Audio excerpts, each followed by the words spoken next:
कोलकात्यातील महिला डॉक्टरवरील अत्याचाराच्या निषेधार्थ विद्यार्थ्यांचा नब्बना मार्च। ममतांच्या राजीनाम्यासाठी आंदोलक आक्रमक, पोलिसांकडून आंदोलकांची धरपकड। कोलकात्यात महिला डॉक्टरवरील अत्याचाराच्या निषेधार्थ विद्यार्थ्यांची निदर्शनं, पोलिसांनी केलेलं बॅरिकेडिंग तोडण्याचा आंदोलकांचा प्रयत्न। कोलकात्यात विद्यार्थ्यांच्या आंदोलनाला हिंसक वळण, पोलिसांकडून आंदोलकांवर लाठीचार्ज। आंदोलकांना पांगवण्यासाठी पोलिसांकडून वॉटर कॅननचा वापर। कोलकात्यात आंदोलक विद्यार्थ्यांकडून पोलिसांवर दगडफेक, दगडफेकीत काही पोलीस जखमी। सततच्या पावसामुळे गुजरातमधल्या अनेक जिल्ह्यांमध्ये पूरस्थिती, गेल्या 24 तासात तिघांचा मृत्यू, 17,000 लोकांना सुरक्षित स्थळी केलं स्थलांतरित।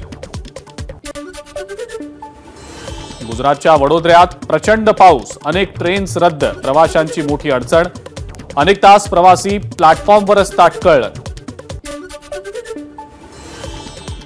कोल्हापुरात पंचगंगेची पाणी पातळी 39 फुटांच्या वर, जिल्ह्यातल्या 21हून अधिक बंधारे गेले पाण्याखाली।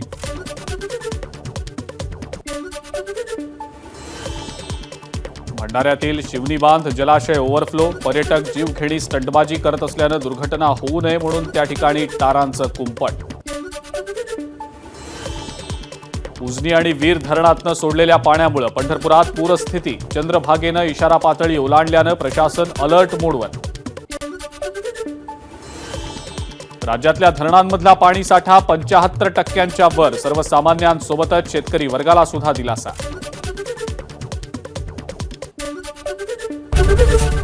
एबीपी माझा, उघडा डोळे बघा नीट।